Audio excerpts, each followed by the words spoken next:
বুড়ো বয়সে কেমন বিধ্বংসী এক ইনিংস খেললেন মাহমুদুল্লাহ রিয়াদ। মাহমুদুল্লাহ রিয়াদের ব্যাটিং তাণ্ডব দেখে অবাক সবাই। বুড়ো রিয়াদ এমন 120 মিটারের ছক্কা মেরে অবাক করে দিয়েছেন সবাইকে। আরেক দিন জয়ের নায়ক ছিলেন মাহমুদুল্লাহ রিয়াদ। আরেক দিন বিপিএলে বিশ্ব রেকর্ড করেছেন মাহমুদুল্লাহ রিয়াদ। দর্শক, বিস্তারিত থাকছে ভিডিওর প্রতিবেদনে। বিপিএলে আজ দুর্বার রাজশাহীর বিপক্ষে খেলতে নেমেছে মাহমুদুল্লাহ রিয়াদের দল ফরচুন বরিশাল। শুরুতে টস জিতে ব্যাটিং করতে নেমে 197 রানের টার্গেট দেন এনামুল হক বিজয়ের দল দুর্বার রাজশাহী। 198 রানের জবাবে ব্যাটিং করতে নেমে শুরু থেকে বিপাকে পড়ে যায় ফরচুন বরিশালের ব্যাটাররা।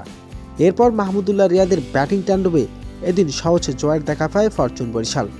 মাত্র 22 বলে 60 রানের বিধ্বংসী এক ইনিংস খেলে দলকে বড় জয় এনে দেন মাহমুদুল্লাহ রিয়াদ। এদিন মেরেছিলেন 122 মিটারের ছক্কা, যা থেকে অবাক হয়েছেন সবাই। মাহমুদুল্লাহ রিয়াদের সাথে এদিন দুর্দান্ত খেলেছেন আরিফুল ইসলামের। তবে এদিন দুর্বার রাজশাহীর বিপক্ষে দুর্দান্ত এক জয় এনে দেন মাহমুদুল্লাহ রিয়াদ। তো দর্শক, আসন্ন বিপিএলে মাহমুদুল্লাহ রিয়াদের এমন ব্যাটিং তাণ্ডব আপনাকে কেমন লেগেছে জানিয়ে দিন আপনার মূল্যবান মতামতটি।